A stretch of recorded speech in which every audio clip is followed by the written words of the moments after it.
The evidence thus far suggests that in the first few minutes after death, consciousness is not annihilated. Whether it fades away afterwards, we do not know, but right after death, consciousness is not lost.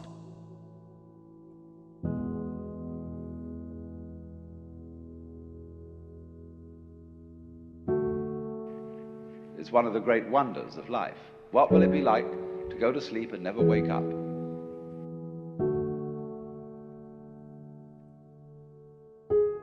Remembering that you are going to die is the best way I know to avoid the trap of thinking you have something to lose.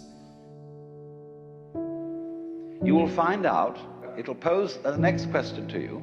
What was it like to wake up after having never gone to sleep? That was when you were born. I started getting depressed. I thought, what kind of purpose do I have to live? I mean, are you just here to live to die? I mean, is there not a purpose for me? Is there not a purpose in life?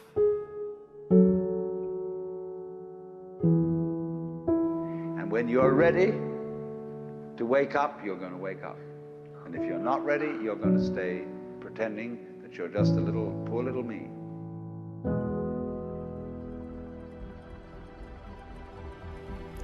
I woke up and I suddenly got it. I suddenly felt, who is it that's aware that I'm thinking? And suddenly I was thrown into this expansive, amazing feeling of freedom. You suddenly see that there isn't a grain of dust in the whole universe that's in the wrong place. That you understand completely, absolutely, totally what it's all about. The experience you are having, which you call ordinary everyday consciousness, pretending you're not it, that experience is exactly the same thing as it. There's no difference at all. I saw that I was bigger than what I do. I was bigger than my body. I was everything and everyone.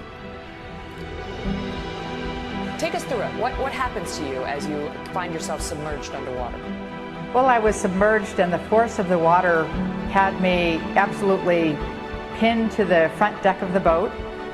This is while you're under the water with no air, you can't breathe, you're completely submerged. And at that time I gave my life over to God and truly and sincerely asked that God's will be done. And at that moment, everything changed. I was very calm and peaceful and felt great. And I had this very physical sense of being held and comforted and reassured that everything would be fine, regardless of whether I lived or died.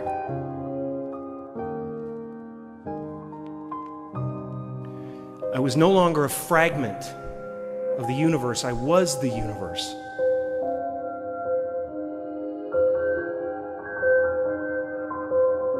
Everybody is fundamentally the ultimate reality, the deep down basic whatever there is, and you're all that, only you're pretending you're not.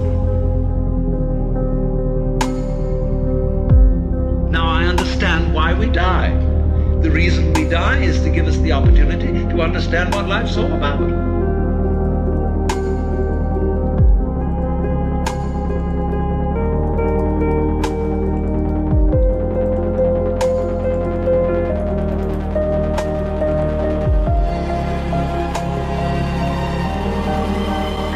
And when you find that out, you laugh yourself silly.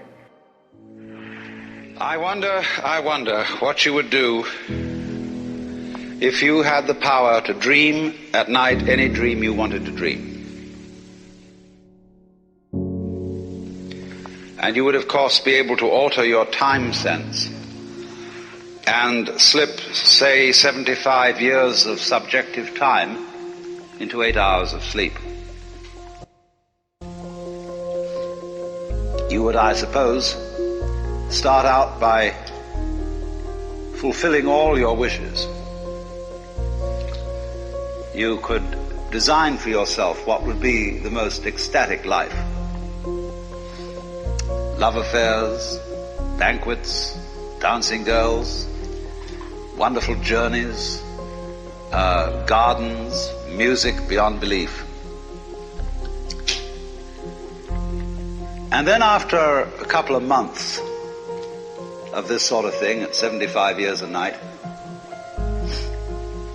you would be getting a little taste for something different. And you would move over to an adventurous dimension, where there were certain dangers involved and the thrill of dealing with dangers. And you could rescue princesses from dragons and go on dangerous journeys, make wonderful explosions and blow them up, eventually get into contest with enemies. And after each other on things, how far out could you get? What could you take? What dimension of being lost, of abandonment of your power, what dimension of that could you stand? You could ask yourself this because you know you'd eventually wake up.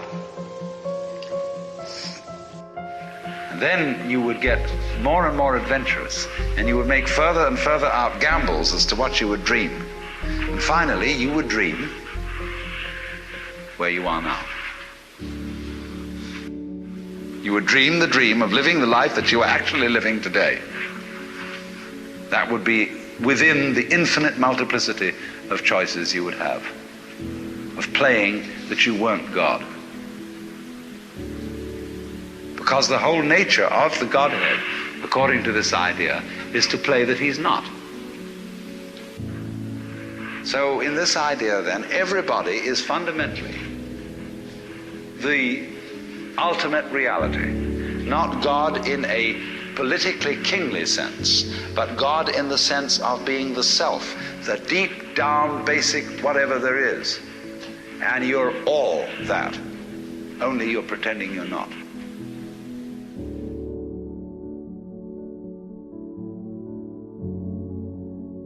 It's what's happening right now inside everybody is they're going, who am I? What do you feel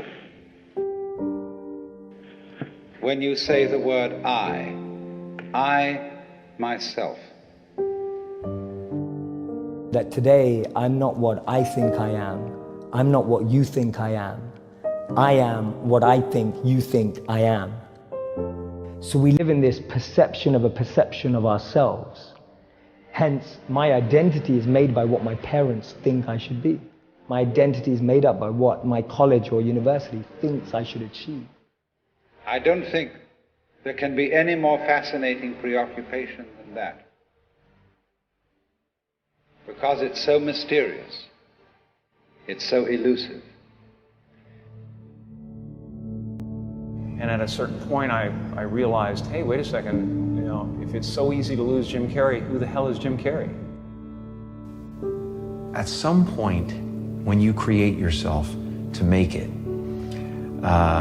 you're going to have to either let that creation go and take a chance on being loved or hated for who you really are, or you're going to have to kill who you really are and fall into your grave grasping onto a character that you never were.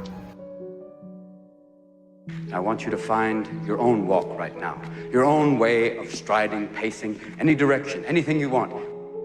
Robert Frost said, 2 roads diverged in the wood, and I took the one less traveled by, and that has made all the difference. And that's why there's always an element of profound mystery in the problem of who we are. Because what you are in your inmost being escapes your examination in rather the same way that you can't look directly into your own eyes without using a mirror. You can't bite your own teeth. You can't taste your own tongue. and you can't touch the tip of this finger with the tip of this finger. Doesn't it really astonish you that you are this fantastically complex thing, and that you're doing all of this and you never had any education in how to do it? You know, and then at some point of your life, you have to go, I don't care what it looks like. You know, I've found the hole in the psyche, and I'm going through, and I'm going to face the abyss of not knowing whether that's going to be okay with everybody or not. I believe that if we are honest with ourselves, that the most fascinating problem in the world is, who am I? What do you think you are?